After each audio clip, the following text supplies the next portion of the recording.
මම දැක්ක මේ ළමයෙක් අහලා තිනා මෙහෙම මේ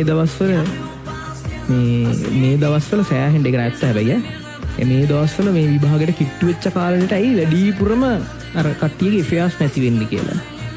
හරිද? ඒක මමත් සෑහෙන්න දැකලා තියෙනවා හැම අවුරුද්දෙම මේ කාලෙට පුදුම විදිහට තියෙනවා මේ වගේ දේවල්. මම පස්සේ කල්පනා කරා ඇයි එහෙම වෙන්නේ කියලා නිකන්. මේ තමයි මගේ විග්‍රහය. හරිද? වෙන්නේ මේ කාලෙට ඔයාලා පට්ට ප්‍රෙෂර් එකේ ඉන්නේ. මේ කාලෙට ඔයාලා පට්ට ඉක්මනට තරහ යනවා. හරි?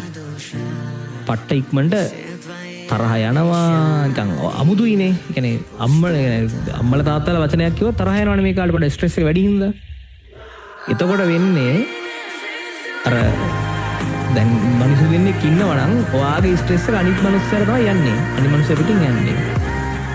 හරිද? ඔයාගේ ස්ට්‍රෙස් එක අනිත් එකාට තමයි වදයක් වෙන්නේ. ඔයාගේ ස්ට්‍රෙස් එක අනිත් එකාට වදයක් වෙනවා. එතකොට ඉතින් ඒ මනුස්සට එපා වෙනවා. එච්චරයි. එච්චරයි වෙන්නේ. සරල දෙයක්. ඉතින් එහෙම වෙන එක හොඳයි. දැන් ඔයාගේ අම්මයි තාත්තයි ඔයාව එපා කරගන්නේ නැහැ නේ හින්දා. දැන් ඔයාට තේරෙන්නේ නැති වුණාට ඔයා ගෙදර මිනිස්සුන්ට මේ කාලේ පට්ට ස්ට්‍රෙස් එකක් දෙනවා. එහෙම තමයි මේ කාලේ. පට්ට ස්ට්‍රෙස් එකක් දෙනවා. ඔයාට පෙන්වන්න බෑ. මල පයින්නවා වචනයක් කිව්වොත් එහෙම මල පයින්නවා. ඒක ගෙදර මිනිස්සු ආව දරා ගන්නවනේ මේ වෙලාවේ. බොහෝ විට ගෙදර මිනිස්සු දරා ගන්නවා. ඉතින් අම්මයි තාත්තයි වගේ මිනිස්සෙක් නේ හොයාගන්න ඕනේ. ඉතින් ඔයාට එහෙම ප්‍රශ්නයක් තියෙන කාලයකට යන්නේකෙක් ඉන්නවනම් යන්නේක හොඳයි. ඉතින් මොකද අපි හැමදාම ප්‍රශ්නයක් නැතුව ඉන්නේ නැන්නේ. අපිට ප්‍රශ්න තියෙන කාලේ එනවනේ. අපිට එහෙම ස්ට්‍රෙස් දරා ගන්න වෙන කාලේ එනවා. අර අපේ නරක කාලේ එනවනේ. නරක කාලයක් කියන එක එක කාලවල තියෙන්න පුළුවන්. හරිද? එතකොට ඔයාගේ අම්මයි තාත්තයි වගේ ස්ට්‍රෙස් එක දරාගෙන කණ්ඩ බොණ්ඩක් දීලා දැන් උන් කණ්ඩ බොණ්ඩ දෙන්නෙත් නැහනේ.